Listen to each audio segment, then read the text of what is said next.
Welcome to the Soulless Podcast on episode 9.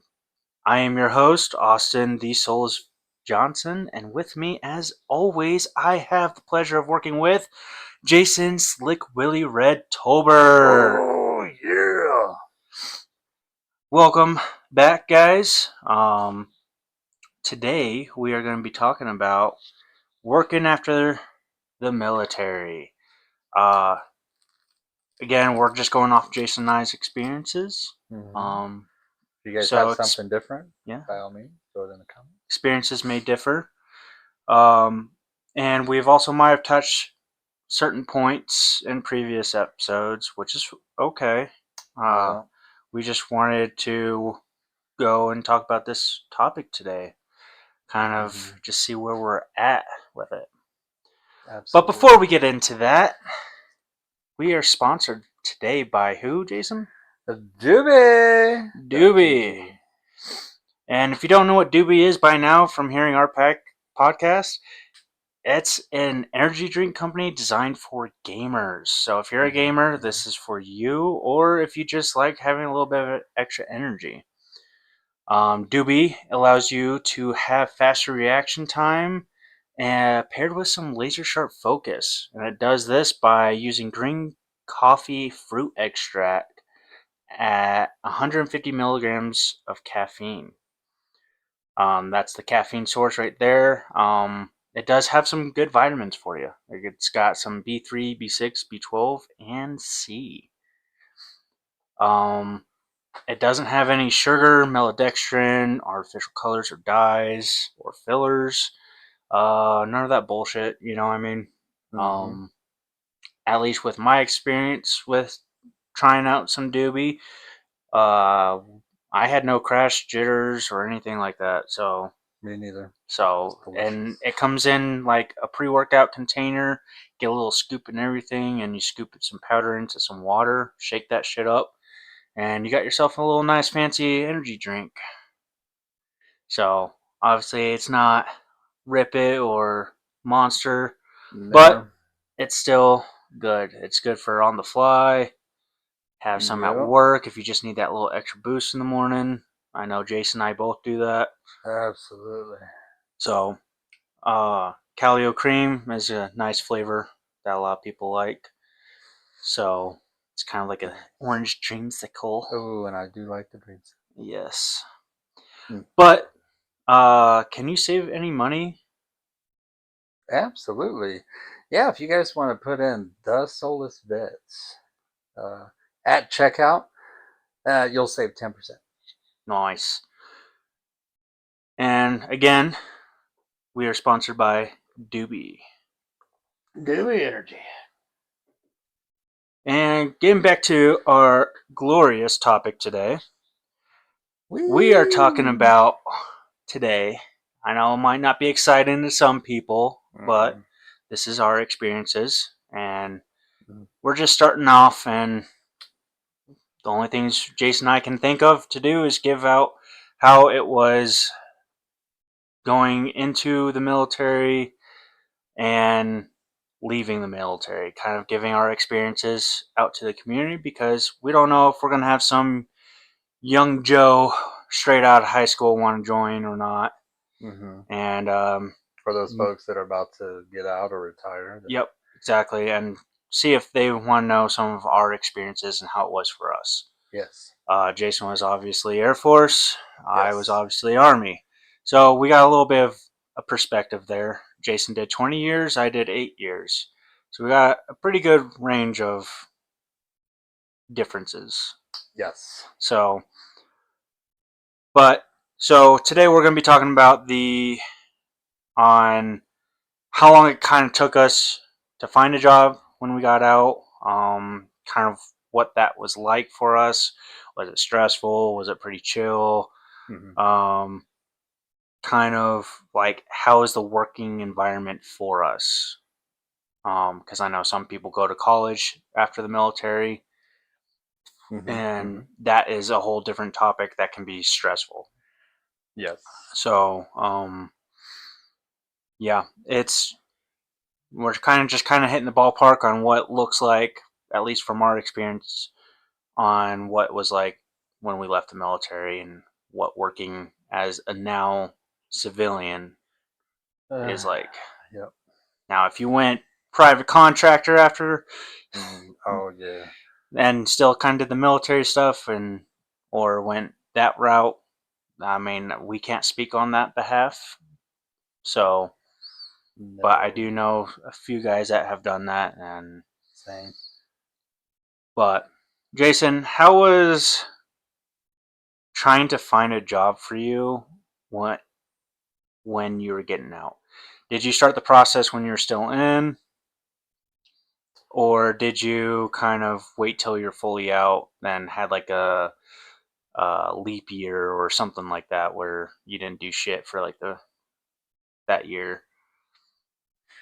Well, I'll tell you this. Um, it sucked. I'm not gonna lie. For me, anyway, it sucked. I mean, I did start the process before I retired. Okay. Um, because when I went to TAPS, that the class that you have to take Yep. when you're getting out, you write your resume, you go through these uh, interview process thing, and it was interesting. So I threw a bunch of resumes out, and I tried in Texas when I was retiring out of Texas, but I tried here in Utah as well, and it depended on which one stuck. Would depend on where we were at. Obviously, I didn't get picked up for anything in Texas, so before our house sold and everything, so I was applying up here in Utah, and said last time had the interview with Northrop, um, like the Monday after we actually left Texas, and that was like my first actual interview, and it sucked. I was nervous because, like I said, Yeah, having an interview in yeah, fucking what 20 years? yeah. So I was like, I, yeah, I was like, well, okay, I'll give it a shot. I mean, obviously, it didn't work. Uh, so I was like, let's see. So I tried and I tried and I tried. I sent out a lot. Didn't get anything after the Northrop one, and then I just kind of sat around for a little bit. wasn't really too worried about it in the beginning because I did have my retirement coming in, my disability coming in. But with me and my family staying in my in-laws' RV, I needed to move my ass instead of shoveling my feet. So the first job I had was it was a factory job. You got to start somewhere, right? I was at the Yep. bottom, and um, it sucked. But working with civilians is a lot different than It working with is. military folks. See, for me, when I started applying, so I went through the med board process to be medically separated. So as soon as I pretty much was going through TAPS, Mm-hmm. because I also went through the TAPS program. I think it's a requirement now. Yeah. Um, so I started applying to jobs out here in Utah because I knew my wife wanted to move back out here. Mm-hmm. Um, and so my wife's from Utah. And so I knew I was going to eventually end up out here. So I knew, and being a military brat, I knew that there was Air Force Base up here. Yeah. Obviously, with it being in the Army, I knew there was an Army depot out here as well, Yep. and that we had 19th Group.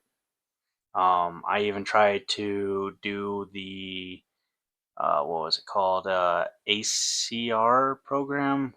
Pretty much, I'd be part of the Army National Guard, Oh, but the as this AGR. AGR, that's what it is, Yeah, Active Guard Reserve. Active Guard Yes. Reserve, and trying to work with the 19th Group guys here on that Mm-hmm. aspect. So I tried to apply for all of it. Obviously, I don't think I was even if I was medically separated, I don't think I've been able to do the AGR either way. So it kind of, I was just trying to feel for my options. Yeah, no, I get When that. I was still active duty, I was still doing that. My unit had deployed um, right after I started the TAPS program. So I stayed in the rear, obviously, because I couldn't even put on kit. So Yeah. I kind of applied to jobs when I was still in. Then when I got out in October, I still didn't have a job. I had a couple interviews like the week of me getting out, um, which one of them eventually landed me up here on base, but I wasn't given any info or anything. So I'm what? I was 26, 27-year old kid. All he knew was military and getting out. Mm-hmm. So, and did 8 years in the military, which I re upped like 4 times. So it was kind of one of those things of I didn't know what the fuck I was gonna do. So Yeah. I literally used my last paycheck that the army gave me to move me and my family back to Utah, and we lived in my uh, wife's parents' basement. Then it was about Christmas time when I got the phone call. It was like I think the 27th or 2 days after Christmas. I got the phone call stating that the interview I had pretty much the week of me getting out Yeah. that I had gotten the job, So crazy. and just to find out that they didn't even read my fucking resume.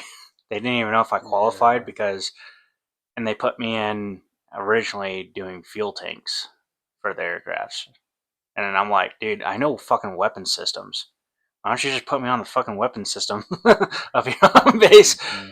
So, but yeah, it was definitely stressful not knowing where you're gonna end up. I guess we have a little similarity in that, Yes. not knowing where you're gonna end up, and it's not like I wasn't looking. I applied to over shit. I know one week I applied for 18 jobs in like one day. I Yeah. was just kind of throwing my resume wherever I could. Um, Yeah. and TAPS, you learn how to build your resume and whatnot. Mm-hmm. It was just, but it was like my resume was not good enough. You know what I mean? And I don't know Yeah. if it was because like of me being in the infantry, and I guess that was my mindset was, oh, I'm just a door kicker, like you know what I mean. And Yeah. I too also didn't Yeah. have an interview. Like my interview was over the phone, thank God, Oh yeah. right? But doesn't mean I was good at interviews. Like I Yeah. think the interview lasted maybe a total of 10 minutes. I guess that'd be like nerve wracking either way. Yeah, because for one, I'm definitely a person who likes to be face to face with people. Yeah. So Same. when I had that interview over the phone, I was like, Jesus. Like I can't tell what their body language is like. I can't Yeah. tell That what their tone was like. part sucks. So it was just kind of one of those things. I'm glad I got the job though. Once I got that job, relief was way over. Absolutely. how how has it been working as a civilian now, and comparing it to how you were working in the military? Well, I kind of want to backtrack just a smidge. Okay, I just no want to worries. the the thing that gets me is that you had to use your last paycheck to move out here, and in the Air Force they moved all my shit out So here. they moved half of my shit. Oh, so you did like I a did a half okay. Diddy move. Okay, so that's part was getting me. I was like, why Yeah. the fuck did you have to pay to move your own shit? So I still had a Jeep to move, Mm, my wife's Jeep. I had a horse that I also had to move across mm, country and whatnot. And plus my okay. truck and plus my 2 kids and my 2 dogs. And it was, I was living in Kentucky, moving to Utah. That was, I think, like if you do a straight drive, I think it was like a 19, 20 hour drive alone if you did it straight. Yeah. So, and with towing, I honestly had, if it wasn't for my wife's family who came out and helped me, like they helped out tremendously because her brother brought a trailer with him, and so we could load up the Jeep on it. I towed the horse because it's our livestock. If anything happened to livestock, it was on me, not on Right. him, Yeah. right? So it was kind of one of those situations where I had to pay for their fuel, and they helped us out tremendously. But I used my last paycheck for that drive back to Utah mostly. Okay, so Be, that makes sense. yeah. So they did Mm. they did move my most of my household goods. Okay. So, and we put it into a storage unit when I got here. Yeah. Yeah, so we did a partial ditty too. So just so we had stuff in case we were able to get a house right away or anything like that. Just the Yep. necessities, really. So, So okay. All right. yeah, So that that makes cleared sense. it up. Yes, it does. Holy fuck. I was so confused. Okay. So, um, yeah. So I had to adjust a lot Yep. coming out of the military, especially during that 20-year stint. Almost like I was in jail. But because I did 20 years and that's all I really knew. I mean, I did civilian because I joined when I was 19. Yep. So Same. I did a couple of factory jobs. I did, fast food, whatever. But I mean, that 20 years, it was like, that's a long time. That's And a it really long changed. time, I changed a lot. So, and not just, especially the time frame you were in. There was a lot of changes to the military in general. yes, A lot of different changes, lots. and you had to Yeah. adjust to those changes as well. Yeah, we adapt and overcome. I think that's what sets us apart from civilians in a sense. Yeah, Because things change so much, so we're and so just used to quickly. it. Yeah, we just embrace the suck, as we've Yep. said before. Yep. Embrace the suck. Yep. So I think the doing the first job kind of sucked because it was more manual labor than what I was used to. Being And in the chair force and yeah, have so I was like, AC. my body was like falling apart and shit, and I was like, I can't do this. And I was like, okay, so uh, I was applying to other jobs, of course, but I needed something so I can get a house, so that's why I did that job. But when I was managing people again, that's um, kind of where everything kind of fell into place. I was still able to use some of my military mentalities Yeah. doing that, so that part was a lot of fun. And then I got a contractor position here on base, working with other like-minded civilians, and well, they're all retired military for the most part. And so I was amongst my people again, which Yes. was nice. And now I work in the same building as you, just Yes. in a different shop. So, which this part's a lot better because everybody has the same. Well, majority of us in our building too are military Yeah, prior. Majority of us. majority. Yeah, Well, I say about 50-50. yeah, it would be about 50-50, wouldn't it? But, you know, Yeah. us military guys, we usually get along. Yeah, We give each other shit, obviously. yeah, Um, Ironically, Marines outnumber us. they do. So, but yeah, it was definitely a struggle to have that switch of a mentality.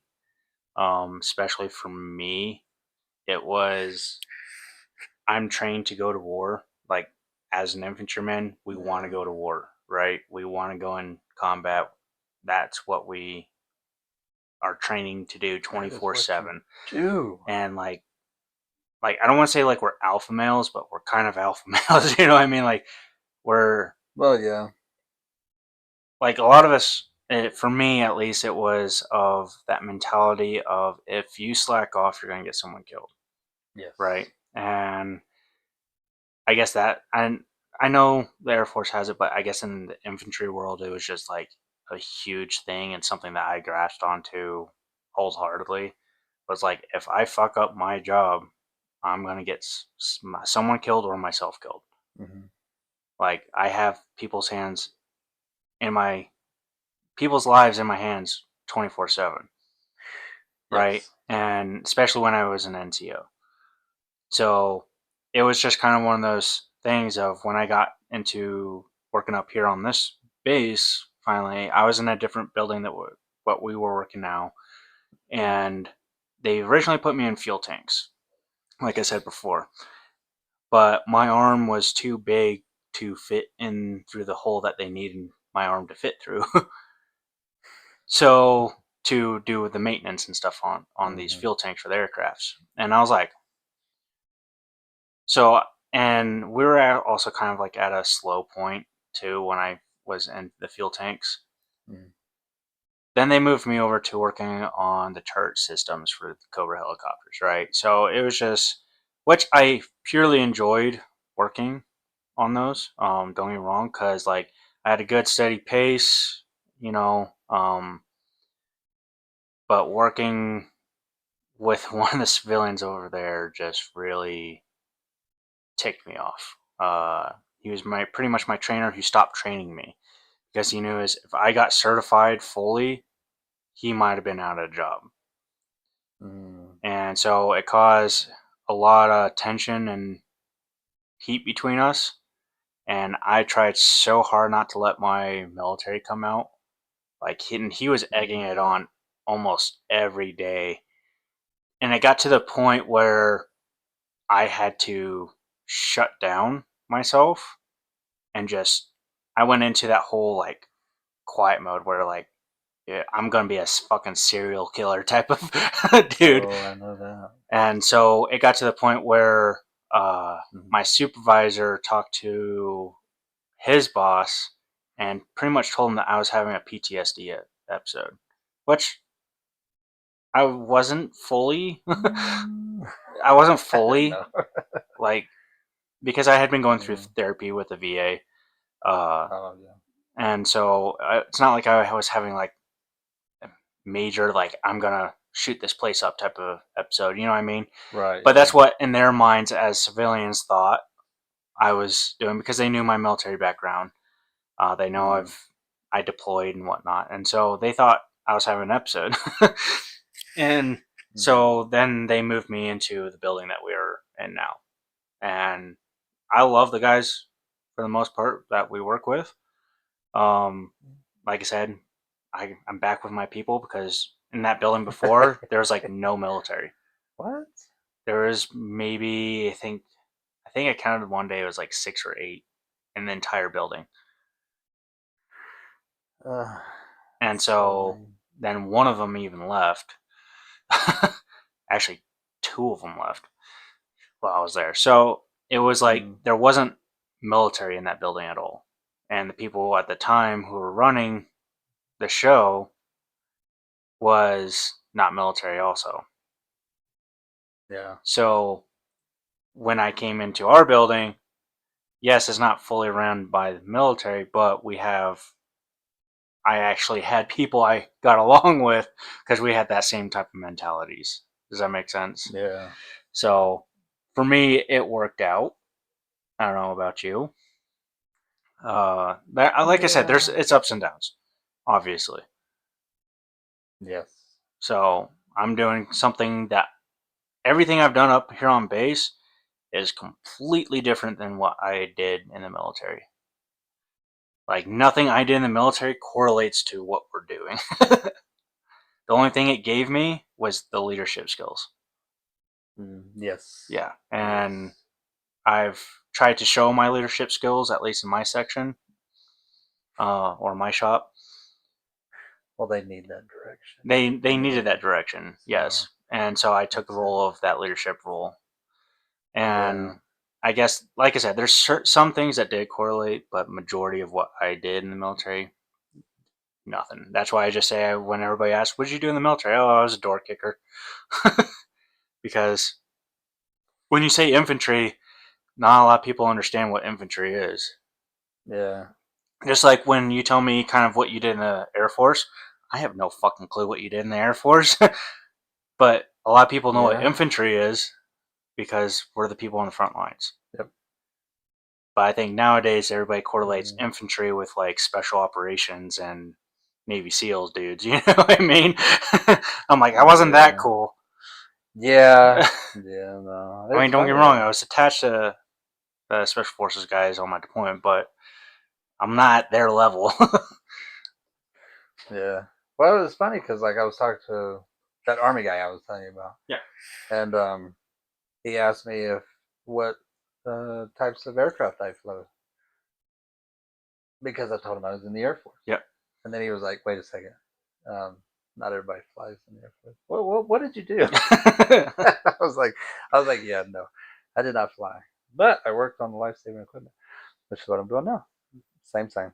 See, Same you're at least thing. doing something that correlates with what you did. Yeah, yeah, for the most part, dealing with stupid people and packing parachutes. So same. It's the The same fucking same, thing. Yeah, same. Just you're a civilian now. You don't have to deal with all the bullshit. yeah, and I can Just grow a different beard. bullshit. Yeah, and I can grow a beard. And you It's can pretty grow a beard. legit.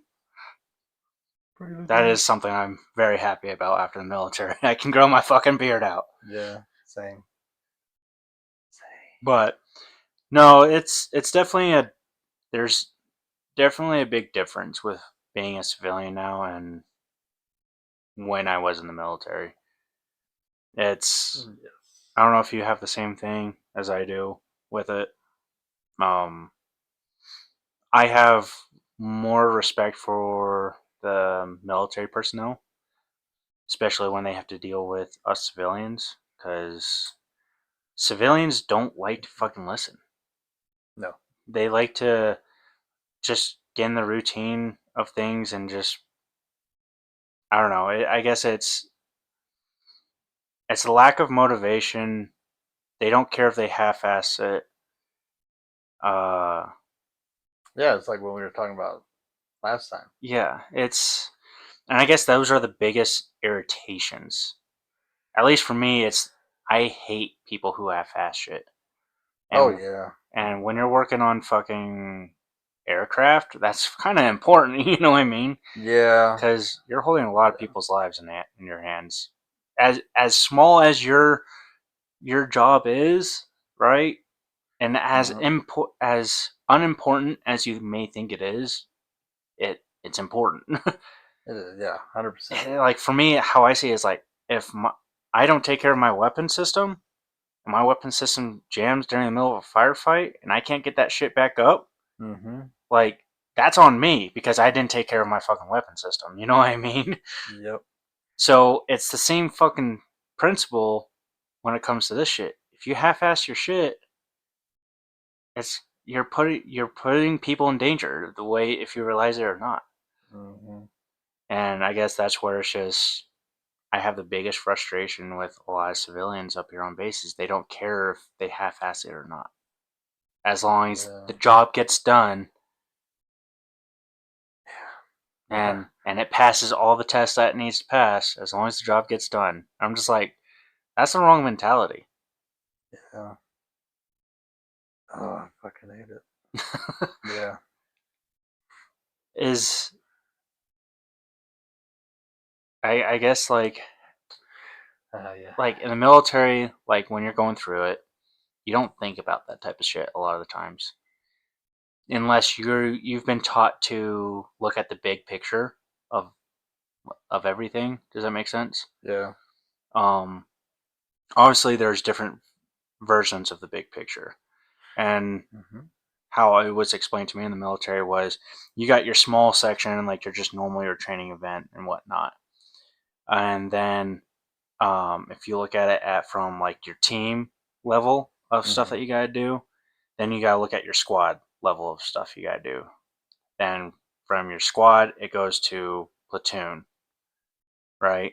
Then platoon to company, then company to battalion, then battalion to brigade, then brigade to division, and so forth. And so there's different levels of the picture. Each level has its own chess pieces, so to speak, that they're having to Mm-hmm. move.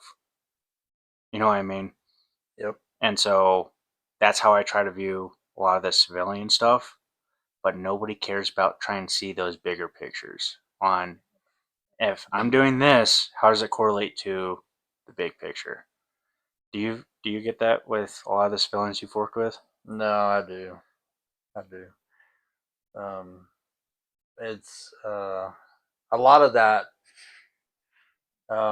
mentality of, well, somebody else. It'll be somebody else's problem, Yeah. and that's not. It's not the right way to go Or about I don't things. know how to do it. I didn't know where it was, so I Yeah. just.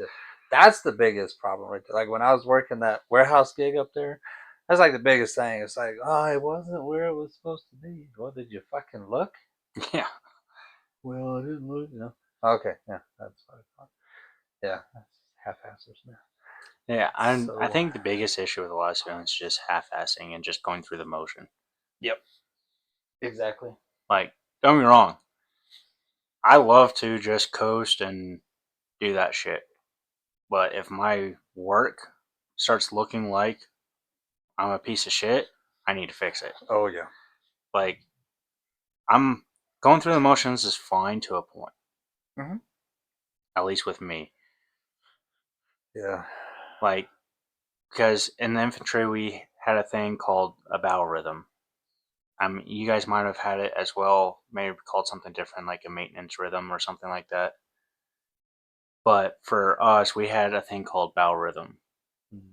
where, um, like battalion level, right?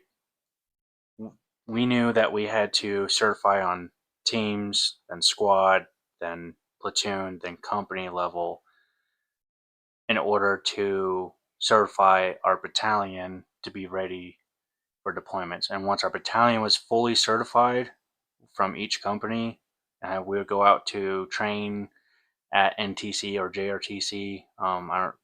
It's kind of like Sand Hill, or not Sand Hill. What's the Marines place that they call it? Uh, don't. Oh shit, they talk about this shit too. Yeah. Anyways, it's pretty much the place where they certify us to deploy. Like our Oh battalion yeah. is good to deploy, right? And that's like what we were always trying to get to is like, yeah, we're a good unit to deploy. You know what I mean? Mm-hmm. And so it was kind of one of those things of shit. I forgot what I was gonna say. To be honest, I forgot where I was going with it. But That happens all the time. yeah, it's more of like a battle rhythm of how we knew that we had to. That's where we had to go. Like Mm, going through the motions as a battle rhythm is different than just half-assing your work because as long as you're there, you're getting paid. Does that make sense? yeah. Kind of how I'm trying to show the difference between the two. Yeah. Yeah. It's No, I like get it. you can just sit there at your desk all day long and twiddle your thumbs, but as long as you're sitting at your desk twiddling your thumbs, you're getting paid. Hell yeah. But when you have a battle rhythm, all right, I got this many that I gotta have sold. There's this many that I need to charge today, or there's this many shoots that I need to complete to hit Yep. our quota so that we can be efficient and effective at all times. Does that kind of make sense?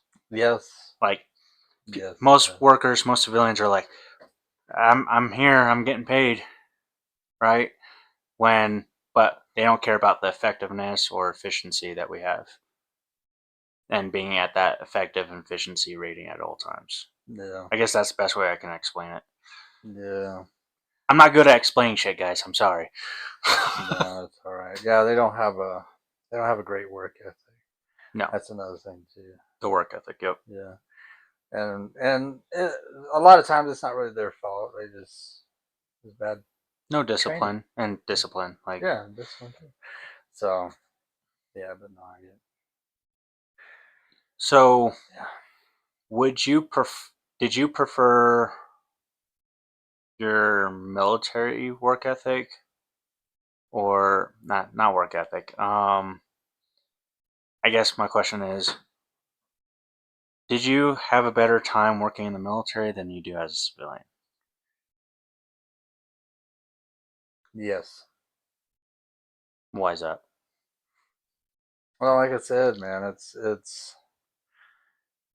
the well, I've said it before. I'll say it again. The camaraderie again Yep. amongst us because we're all in the ship together, and the just the discipline and the dedication. Now seeing both sides. Like I said before, as well. Like I was ready to get out. I didn't want to. I didn't want to have to worry about it. The military side of things anymore. Mostly because I was getting older and my body wasn't working as well as it was. But yeah, it's when there's a job to be done, it gets done. Yep. There's no why, right? Because I we mean, all know. there's a little bit of bitching and whining. Yeah, it depends on what it is. I've asked a lot of Shit, why dude, I've questions. most infantrymen fucking will bitch and complain while they're getting their fucking tasks done, but they'll Yeah, get it done effectively. I think that's all the military. There's a lot of shit. Especially when it's something that doesn't make Like crawling through a fucking hot ass Connex sense. just to find one thing that's missing. Oh yes. But no, I'm definitely in agreement. I definitely would rather I found more of a happiness working with the military. Yes, it sucked, but I felt like it had more meaning to it. Like there's definitely a more meaning. I agree with everything you said, and it's the same for me. The camaraderie, the discipline, just getting shit done when it needs to get done. Um, it's I love all those points, but I think it also has had more meaning to it. At least for me, like if working with the people that you worked with in the military, there's more meaning behind everything you guys do than when as working with a civilian, there's really no meaning. Does that make sense? Yeah. Like, they could care less if your task or your job is done. When, as in the military, I guess there was more of a like, all right, good job, you didn't get anybody fucking killed. You know what I mean? Like, there's more on that higher level of meaning. Like, I guess I'm really bad at explaining shit today, That's okay. That's okay. but It's uh, Tuesday, right? yes, Yeah. it's Tuesday. Fuck, is it? I think yes, it is. All right, it's Tuesday, but I think there's just also more meaning and more purpose. There's more of a purpose on the things we do in the military than when we're a civilian. Because civilians, they only care about their numbers and not their personnel. Yeah, that's There's real no purpose. very Yeah. So I think for me, I found more of a purpose when I was in the military than I have as a civilian. Yep. So, Same thing. but those are kind of what we experience, I guess. If you guys experience anything different, how was your guys' experience from working in the military and comparing it to your now civilian jobs? Did you go to college right after? Did you become a realtor? Shit, did you just come from money? Like, what are all the different ways, or how was your guys' experience uh, of as a civilian versus being in the military when it comes to working?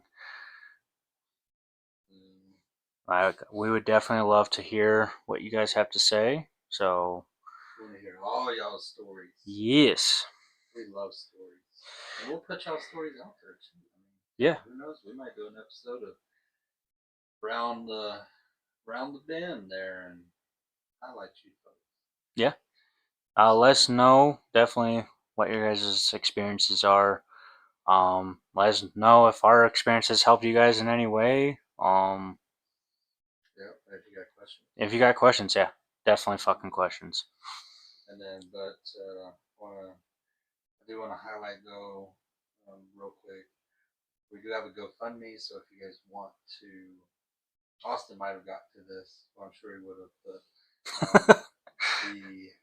because I know we're about to wrap this up. GoFundMe is under the Solus Vets. It will help us tremendously with getting merchandise, with helping this podcast along. You got to remember, we are military, and I guess once you were military, you're always military. But yeah, if you guys want to see us move this bad boy along, I mean, every little bit helps. So. Yeah, every little bit. And with that, we are sponsored by Doobie Energy. And you guys can save 10% by using our code, the Solus Vets. It will help us out as well. I'm not gonna say we don't take a small commission because we do. It's only like a 10% commission, so you spend $30, we only get $3. You know what I mean? Yeah. So, but all that money goes back towards our channel, as of right now. Once our future plans is if once we do make enough, we would love to donate quite a bit to projects like the Wounded Warrior Project or the local VFWs. You know, kind of help out our community and whatnot. Maybe go out and find a homeless vet in our area and get them all nice and cleaned up so you can get a job. Something along the lines. Yes. We're definitely all about giving back to our community. We want to bring back our community and kind of bring us a little bit closer together any way that we possibly can. And I know one of the biggest ways to do that is to look out after each other and watch each other's backs. We did it downrange. Um, I will continue doing it as well. So with that being said, if you're having any issues with your PTSD or anything and you don't want to go talk to the VA or the VA can't get you in anytime soon, there are 24/7 confidential crisis support lines that you guys can call or text. The first one is 988 and then pressing 1. And again, these are 24 hours. If you go to veteranscrisisline.net, they do have a chat online, and you can also text 838-255. And again, if you go to the veterancrisisline.net, they have all this info for you guys, ready there and ready for you guys to use at your own disposal. And don't be afraid to go check in on your buddies, especially if you've been to combat with them. Check in with them, see how they're doing.